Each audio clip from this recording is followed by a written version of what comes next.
Welcome to the Sunday morning worship service of DuPage Unitarian Universalist Church in Naperville, Illinois, for February 20th, 2022.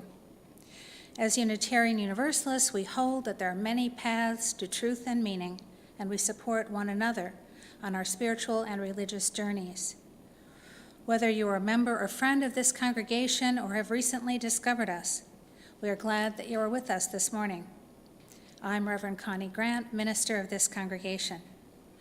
Although we are distant from one another, we are together in spirit. Whoever you are and wherever you are welcome here. Good morning.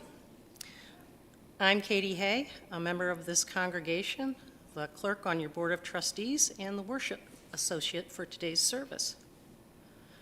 Today and each Sunday, please join us for social time hosted by Reverend Connie on Zoom following the service from 11:30 to noon. Socialize with friends, old and new, and consider a discussion question related to the service as we break into small groups. All are invited to Science Sunday today at noon on our YouTube channel. Scott Thompson will give the second part of his talk about Einstein's special theory of relativity. And all congregants are invited to participate in creating a covenant of engagement today from 3 to 5 p.m. by Zoom, or Wednesday, February 23rd, 7 to 9 p.m. by Zoom. Facilitated by Rev. Connie Grant and the members of the transition team, congregants will be invited to respond to 2 simple questions that will provide the basis for the covenant. This covenant we create is intended to provide the rationale and guiding principles for the ways individual members engage with each other, with ministers and staff, with operating structures of the church, and with the congregation as a whole. We hope you will participate in one of these sessions. Links for all these activities are available on the church website under Here's What's Happening Now.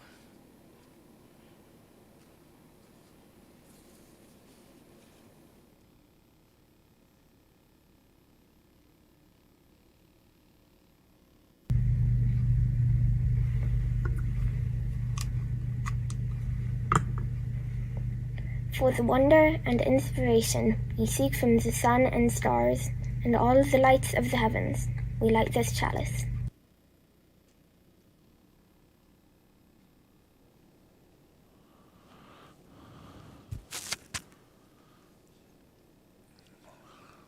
The Womb of Stars by Joy Atkinson. The womb of stars embraces us. Remnants of their fiery furnaces pulse through our veins. We are of the stars, the dust of the explosions cast across space. We are of the earth. We breathe and live in the breath of ancient plants and beasts. Their cells nourish the soil. We build our communities on their harvest of gifts. Our fingers trace the curves carved in clay and stone by forebears unknown to us. We are part of the great circle of humanity gathered around the fire, the hearth, the altar. We gather anew this day to celebrate our common heritage.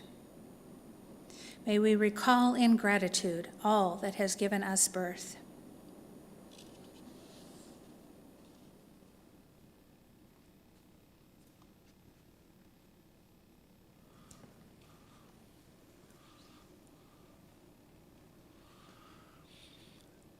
It is time to gather.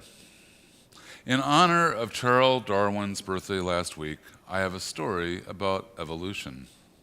It is The Tree of Life by Ellen Jackson.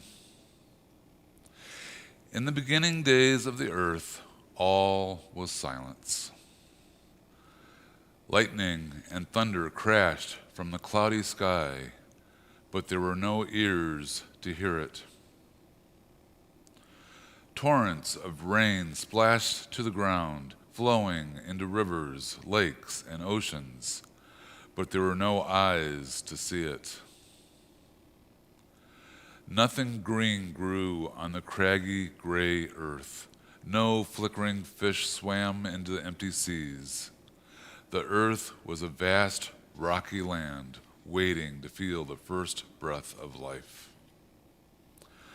But with every crash of lightning, the air, the water, and the light were mixed together. With every flicker and flash, water and heat, light and gas danced together. And they mixed and mixed for millions of years, holding together and breaking apart, until something new happened. There was a coming together of water and heat and gas that was special. A bit of something very tiny appeared for the first time. It wasn't a tree, a fish, or even a worm. It was too new and too tiny to be much of anything. But this something new was very special because it was almost alive. And this almost alive tiny thing could divide into two again and again. And each half of the tiny thing could then make more of itself using the water and heat and gas around it. It could grow. And so it divided and divided. Tiny bits of the new thing floated here and there, dividing again and again, filling the waters of the earth with copies of itself. And each of the copies divided and divided. Now, did the new thing always copy itself exactly right? The answer may surprise you. Almost always, it did copy itself exactly. But once in a great while, not very often, a copy would be different from the others. And if the difference was harmful, the almost alive thing that carried the difference could not keep making copies of itself.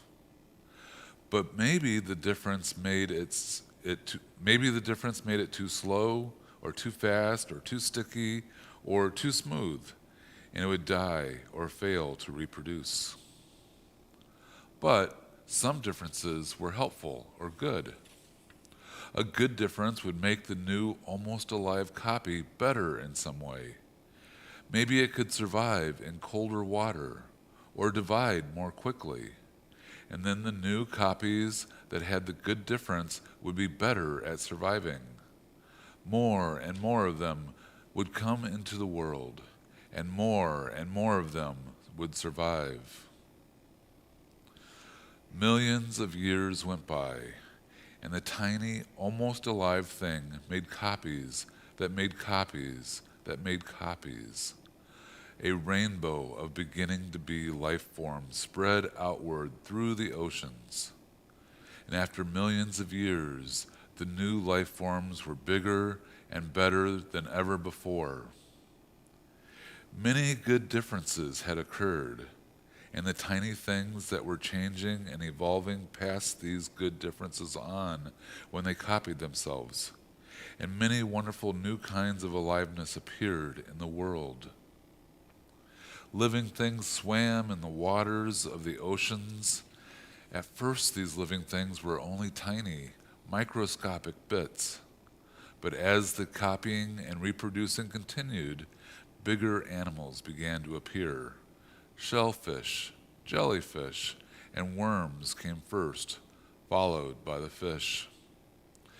And on the rocky land, plants took root and began to grow. And all these had come from those first almost alive things that had copied themselves over and over, changing in many different ways to create different kinds of life. Then, after millions of years, other marvelous changes occurred. Some fish grew lungs to breathe and developed simple limbs so that they were able to crawl out of the waters onto the land. These were the amphibians. Slowly, other strange and wonderful creatures came into the world. Flying insects, reptiles, and dinosaurs. Everywhere, the tree of life was growing. The reptiles represented one branch of the tree, and from this branch came the mammals and birds. And some kinds of animals and plants prospered for a time and then disappeared when their living conditions changed. And all this took millions and millions of years. And at last, mammals, reptiles, and birds of every form, feather, and beak filled the continents of the earth. And from a small mammal that looked like a mole or a tree shrew came a group of animals called primates. And at a time when great ice sheets covered much of the world, the first early humans appeared. They had evolved from an ape-like primate. And these first humans walked on 2 legs instead of 4, and lived on the ground, and used stones as weapons. And they fought for survival against cold and wild beasts. And during the short, cool summer, they searched for nuts and berries to eat. During the winter, they hunted animals with wooden spears and knives of flint. And everywhere, antelopes and zebras, deer with many kinds of antlers, tigers, wolves, foxes, and badgers jostled and devoured each other, fighting for room to live and raise their young. The earth bloomed with flowers, and all around living things fluttered, swam, and played. Even today, the tree of life keeps on growing. All living things are joined together by this wonderful tree that grew from the first almost alive tiny thing. The earth is full of beetles and birds, redwood trees and whales, butterflies and baboons and humans. Life dances in the bodies and forms of all these creatures. It is a magic torch that has been passed down through the ages to all the living things on the planet. We will hold it a while before passing it on to others.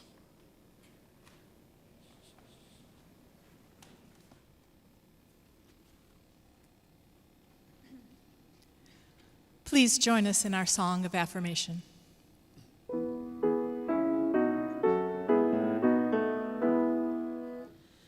Sing loudly till the stars have heard. Enjoy, feast on this bounteous word. Our praises call us to explore, till sun shall rise and set no more.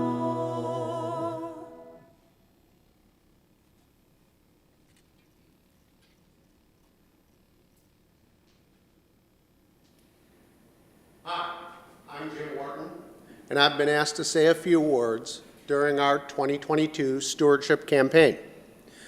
You may have heard that Lori and I are moving to Denver now in less than 2 weeks. So I'll start by saying how much I will miss all of you and DUUC. I'd like this message to be profound and impactful. So I won't be going on about my personal relationship with DUUC, the wonderful people, all the fun and music and the things that motivate my gifts and pledges. You've all heard it all that before. So I'm going to say something more from the heart. What I think needs to be said and heard before Lori and I ride west into the sunset. In 2016 and 2019, I was asked to address the congregation from the pulpit regarding our then budget deficits, where giving fell below our budget forecast and threatened our plans for the church. These messages then and are now are not about asking a DUUC asking me or you for to give more money.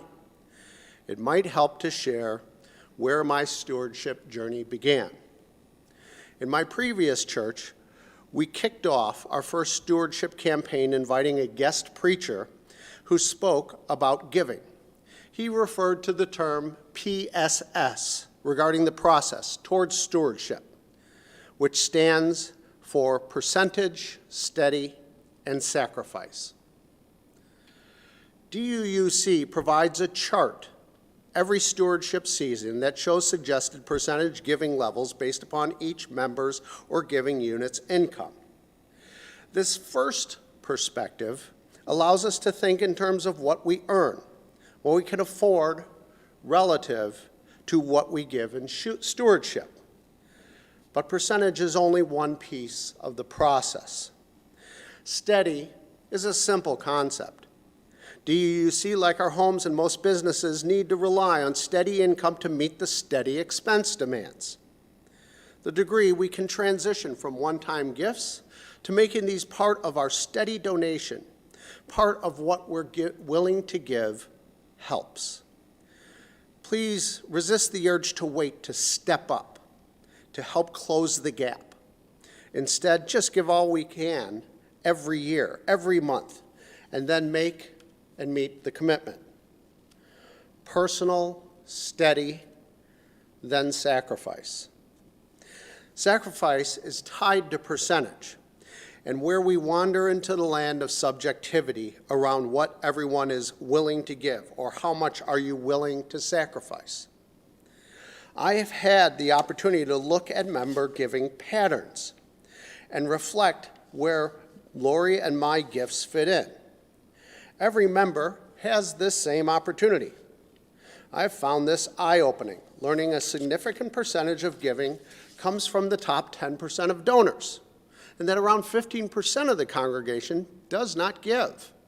The percentages that are lower or higher givers, where is the middle, and other interesting data points. So why, oh why, Jim, do you think I care about all of this? I'm so glad you asked. There is risk in having a larger percent of our gifts coming from the hands of a few, and another risk of a fairly large percentage of the congregation giving below low, being low or non-givers. We need to continue the discussion of transitioning from a congregation struggling year after year to meet its financial needs to a generously giving congregation where our giving patterns are more balanced, sustainable, and less at risk. And the psychology of the congregation shifts to joyful giving. That's a tall order. And I'm not kidding myself thinking my words here will make an impact. But I'm hoping they are seeds, good seeds, planted in the fertile soil of DUUC that will provoke thought and questions and push some out of their comfort zone into the only place that growth can occur. So the percentage table, I think, provides a tool to reflect on where we are making personal sacrifice and the amount we are giving. Assuming you are not in real hardship situation, if you are an active member of the church benefiting from all DUUC has to offer and are not giving at all or giving under the chart's percentage level, we need you to rethink and reflect on your sacrifice. There is a reason that the smallest suggested percentage is 2%. Membership and being part of our beloved community carries a sacrifice of members' time and talents. Talents which must include monetary gifts for the community to survive and flourish. This is where we all need to search our hearts to get into the heart of the matter of giving. If it bothers you that there's an expectation that I'm calling out that you are to make donations to the church, please consider the very real needs around what it takes to keep a church alive and well. If you are already given and it bothers you because you are hearing the message, give more, I suggest you simply need to ask whether you can and will, whether your sacrifice reflects what is in your heart for DUUC. That's all. I've given the message in prior year about how DUUC is in my heart, how much being a part of the music has meant to me, and now that we're moving, leaving is a source of the inevitable pain we invite into our lives when we love. I'm speaking from my heart because I care so much for DUUC, for the people, out of love. I'll be visiting in the months and years ahead, and I look forward to DUUC's bright future. You will all always be in my heart.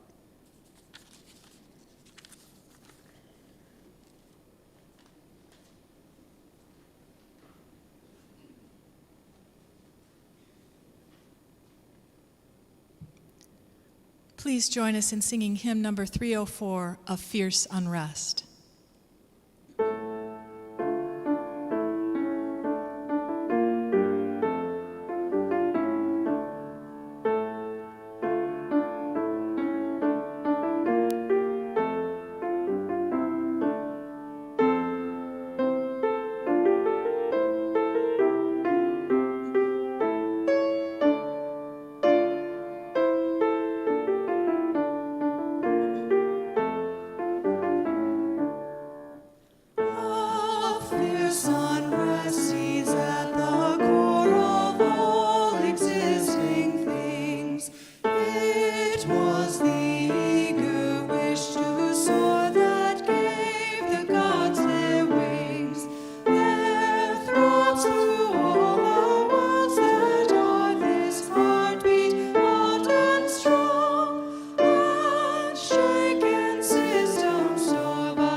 We hold each other in our hearts and minds with all our joys and all our sorrows. We remember those who are experiencing losses of various kinds and those facing health challenges. We are aware that many are faced with heightened difficulties presented by these times that continue to be challenging for all. Even when the cares of the world weigh on us, may we find joy in our connections with each other and in the pleasures that life holds. Let us care for one another and for ourselves in all the ways we can. As we hold each other in our hearts and minds with all our joys and all our sorrows, whether spoken or unspoken, let's take a moment to be quiet together.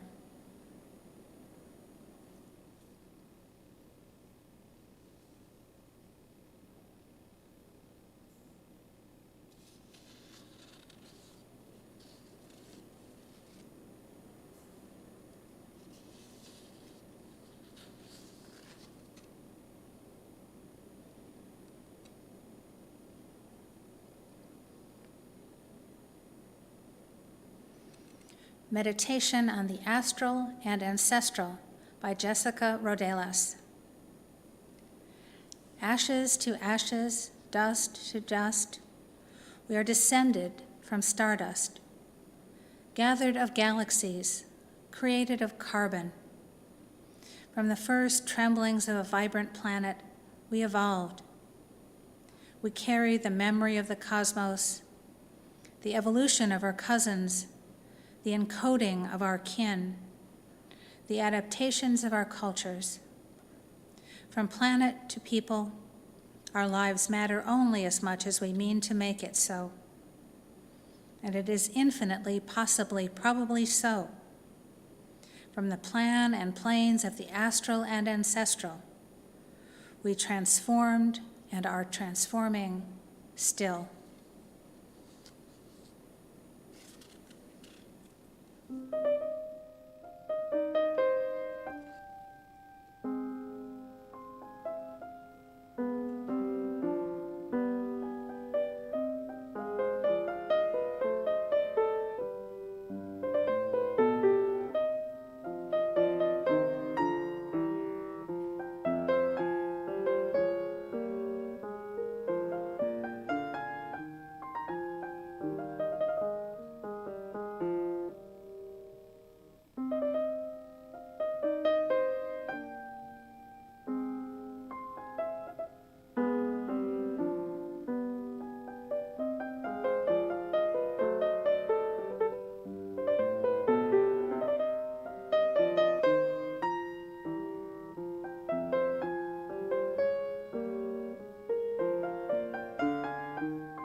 The special collection for this month of February is for the Tom Galloway Memorial Scholarship Fund. Tom, who passed away in the year 2000, was a president of our board of this church and was also African American. This scholarship provides support to African American students at the College of DuPage with financial assistance so that they can focus on their studies. Tom was a marketing executive at Kraft Foods and also taught at the College of DuPage. He and his wife, Bobby, were longtime members of this congregation. Tom and his family started an unnamed fund in 1999 to provide small stipends to African American students at the College of DuPage. These were amounts of money to solve relatively small problems and to help low-income students. After Tom died, the congregation renamed the fund the Tom Galloway Memorial Scholarship Fund. Typical help was to provide access to computers, textbooks, and emergency trip home to deal with family issues. Alternatively, it has been used to pay for about a third of the student's annual income. DUC has supported this fund since 1999. To date, 22 students have benefited from it. The College of DuPage recipient this year is LaRondia Powell. She expressed her appreciation to us recently. She says, "Today I received a $1,000 scholarship from the Tom Galloway Foundation. I was overwhelmed with excitement to know that someone thought enough of me and believed in me to give me such a blessing. I enjoy helping others and choose human services as my field of study. This scholarship award means more to me than anyone could imagine. I can help and encourage others that someone out there cares about them, as the Tom Galloway Foundation showed that they cared about me. I plan on transferring to Lewis University as I'm working toward my bachelor's degree in human services. I want to thank you so much for granting me this scholarship. I feel so overwhelmed for your kindness, and I guarantee that I will utilize this scholarship blessing appropriately and successfully. This means quite a bit to me that another thought enough of me to allow me to continue my education. that I so desperately want to excel in. Forever grateful for your kindness. Lorandia Powell. Our contributions this month will help another student realize his or her dreams.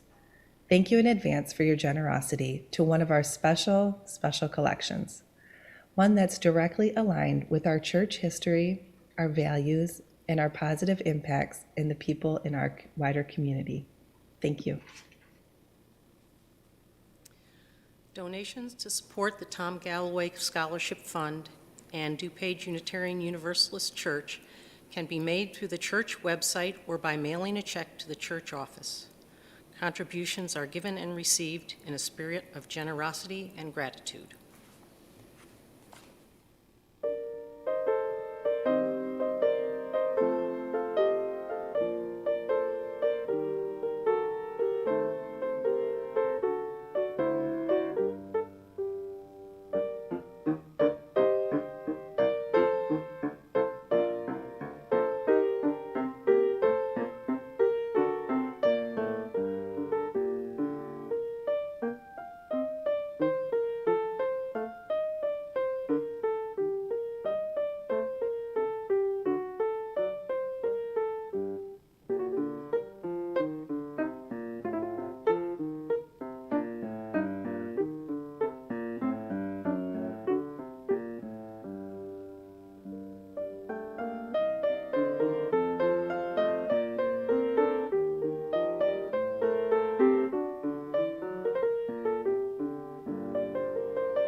Our first readings this morning are from the conclusion of On the Origin of Species by Charles Darwin.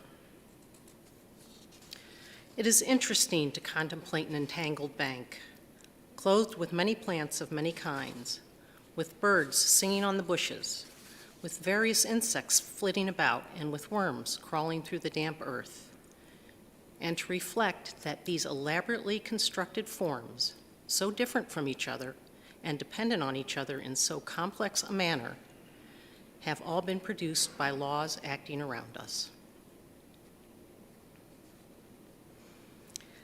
There is grandeur in this view of life, with its several powers, having been originally breathed by the Creator into a few forms, or into one, and that, whilst this planet has gone cycling on according to the fixed law of gravity, from so simple a beginning, endless forms most beautiful and most wonderful have been and are being evolved. And the last reading is from an essay titled Darwin's More Stately Mansion by the biologist Stephen Jay Gould, whose theory of the mechanism of biological evolution through punctuated equilibrium differed from Darwin's theory of natural selection. For sheer excitement, evolution as an empirical reality beats any myth of human origin by light years.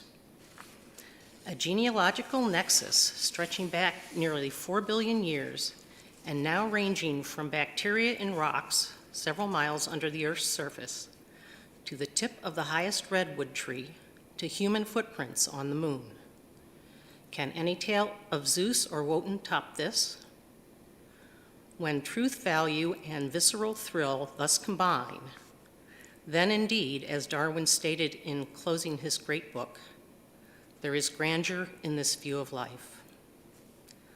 Let us praise this evolutionary nexus, a far more stately mansion for the human soul than any pretty or parochial comfort ever conjured by our swollen neurology to obscure the source of our physical being or to deny the natural substrate for our separate and complementary spiritual quest.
I believe in evolution.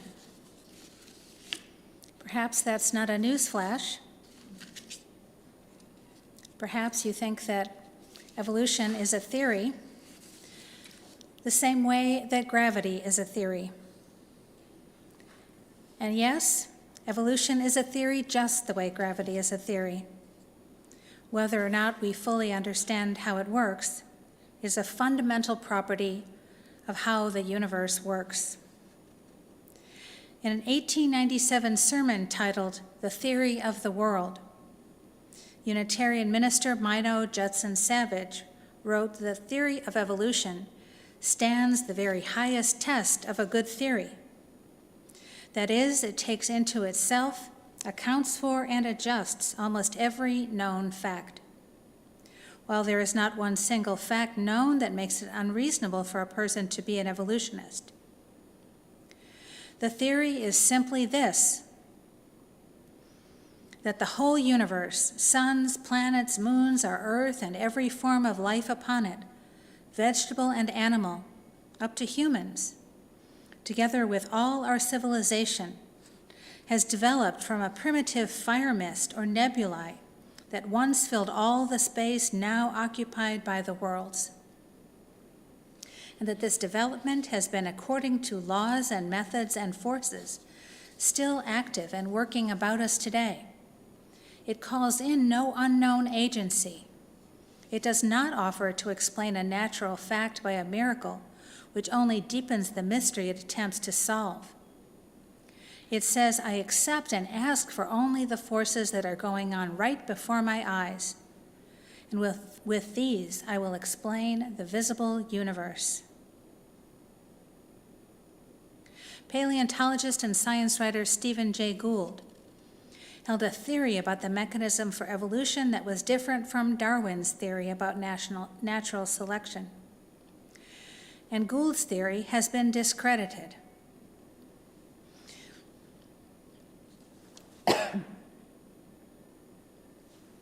Excuse me. Nevertheless, it seems to me that Gould had this part right, regardless of his theory about punctuated equilibrium. In his essay titled Darwin's More Stately Mansion, Gould noted that evolution was not only the source of our physical being, but the natural substrate for a separate and complementary spiritual quest. In this sense, I put my faith in evolution, which for me provides a sort of unified theory of everything. The first time I was ever asked to describe my theology, I said, I believe in evolution. I have since learned some other names for this view, but evolution is still the foundation of my theological understanding. When I was a child, there were 3 different routes I could take to walk the 6 blocks from my house to Maryland Avenue School in Milwaukee. Most days I would start out walking north on Summit Avenue, and then I would take the first left on Woodstock Place for a block, and then turn right to walk the rest of the way up Prospect Avenue with the big red brick building in sight.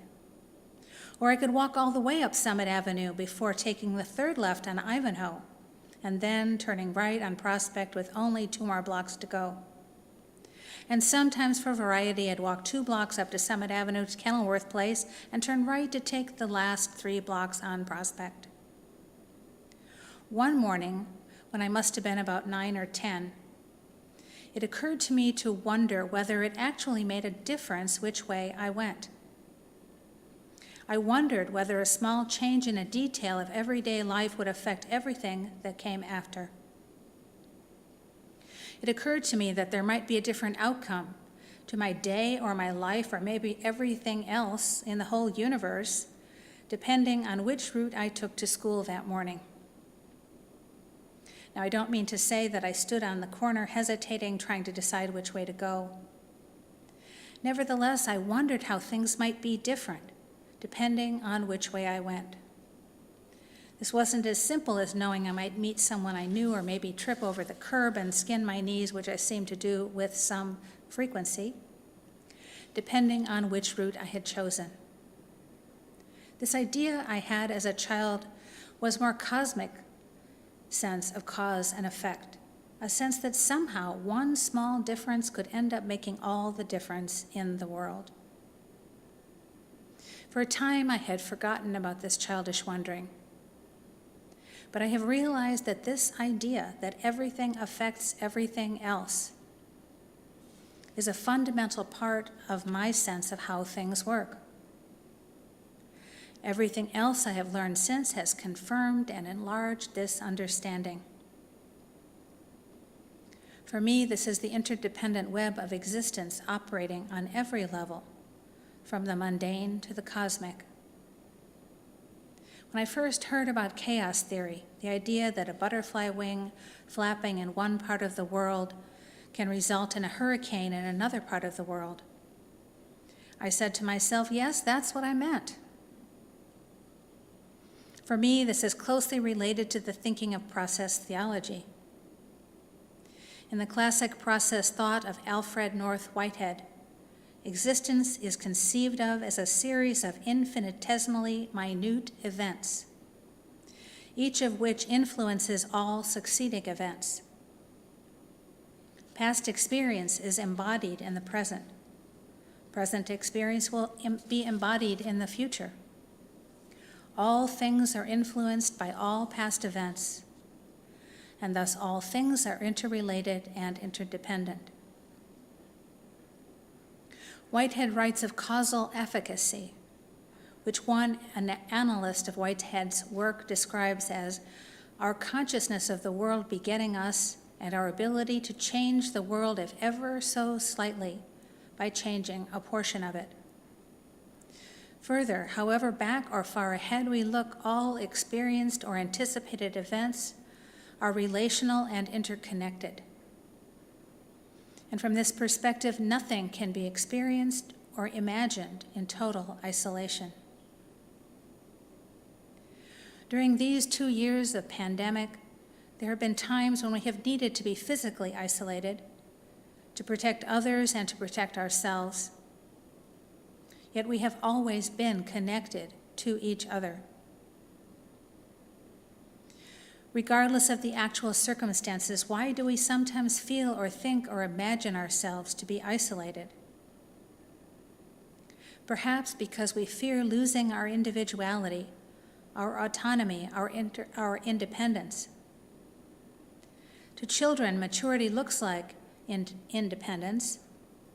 The 2-year-old who wants to do everything by self is taking important steps in physical and psychological development.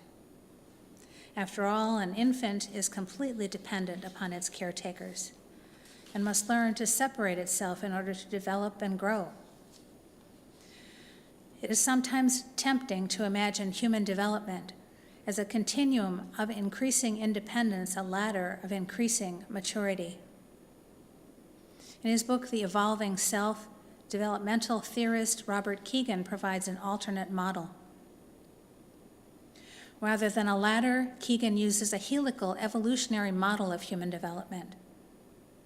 He describes a process of alternating identification with and differentiation from one's environment. In effect, what this means is that the developing individual is always both dependent on and independent from the people and institutions with whom they interact. But the balance successively shifts. Kegan says that the 2 greatest yearnings of human life may be the yearning for inclusion, to be welcomed in, next to, held, connected with, a part of, and the yearning for distinctness, to be autonomous, independent, to experience my own agency, the self-chosenness of my purpose.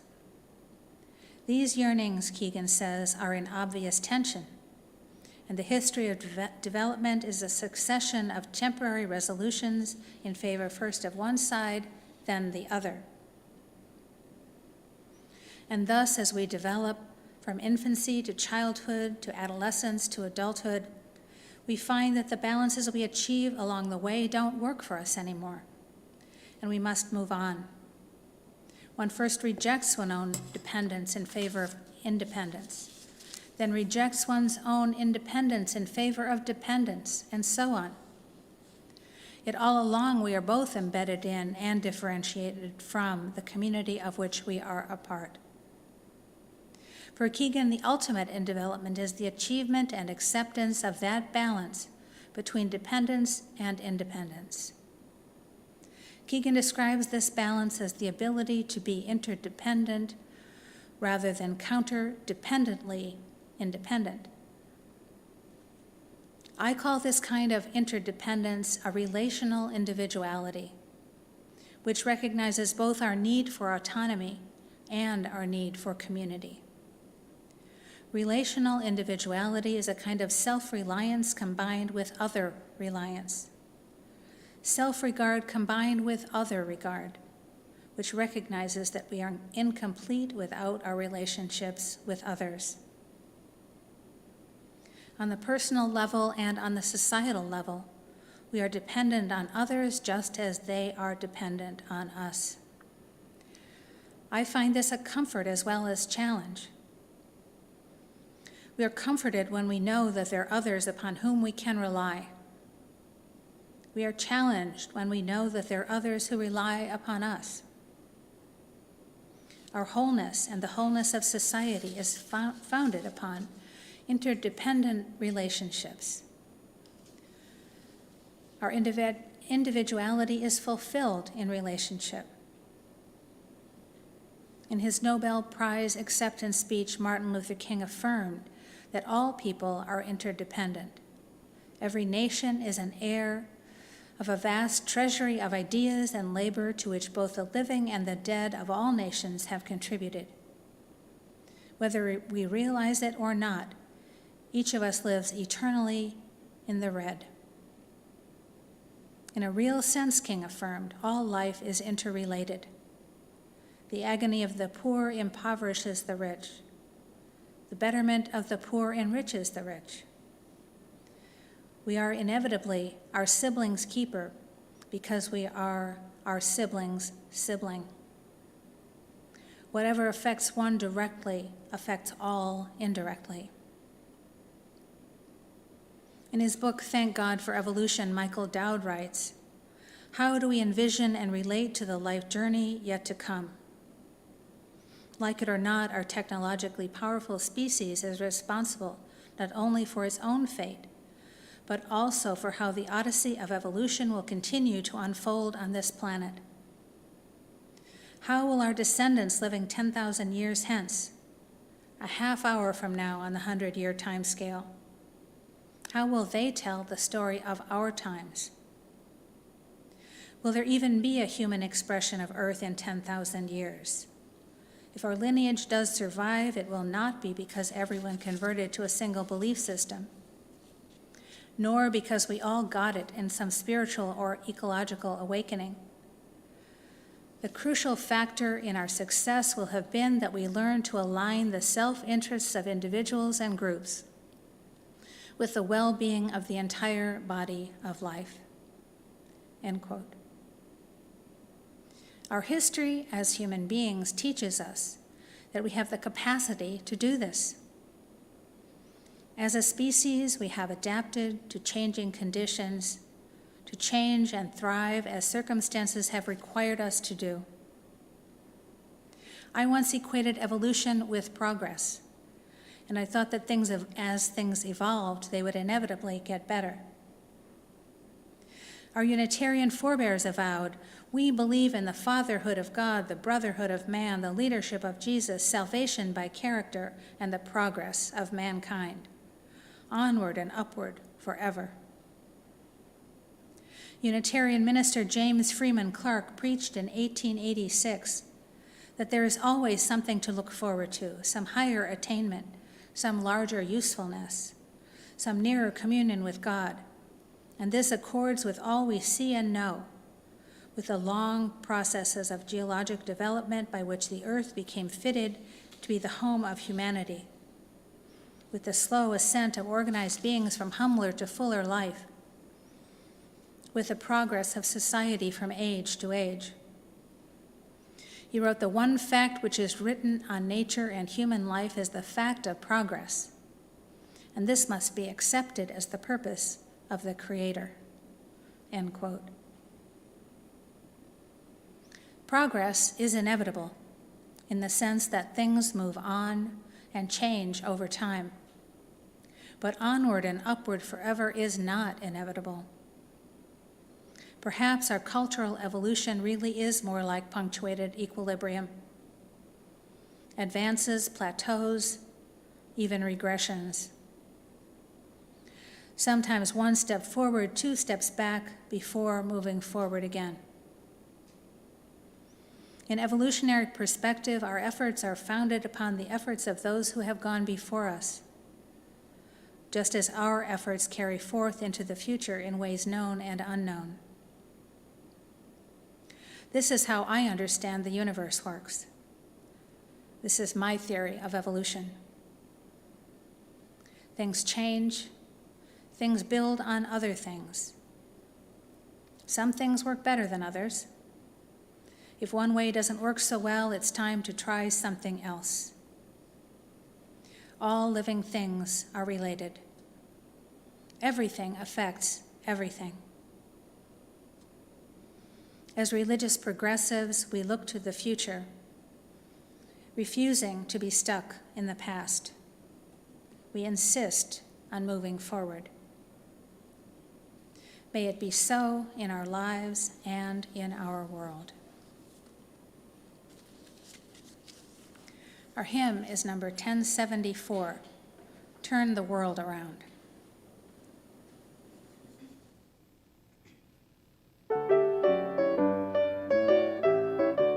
We come from the fire, living in the fire. Go back to the fire, turn the world around. We come from the water, living in the water. Go back to the water, turn the world around. We come from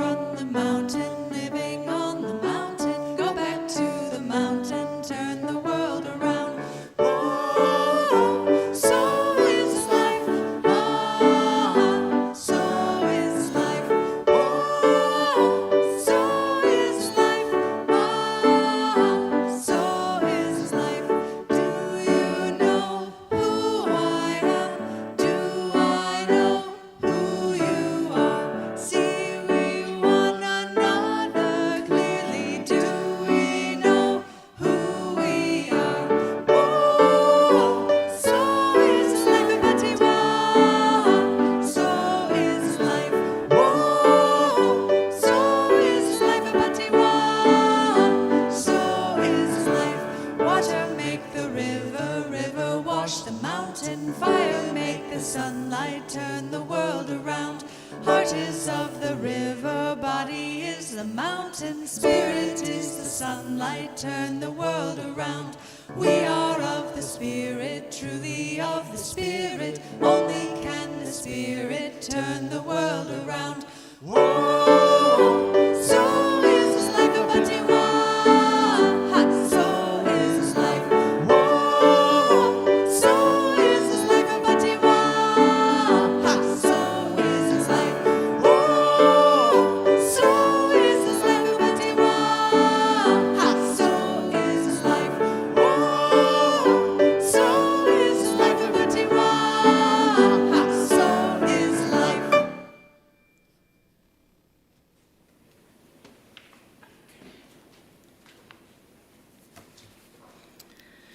As we extinguish the chalice, these words from Rolf Gerhard. We extinguish this flame, a mere wisp of matter in process, almost as insubstantial as the thought of it. Yet our civilization has harnessed the power of such a flame to drive and shape a new world. So may it be with the power of our thoughts that in truth and love they may drive and shape us and our world. And may we live our lives fully and creatively so that we may be a blessing to ourselves, to each other, and to all those whose lives we touch. Amen.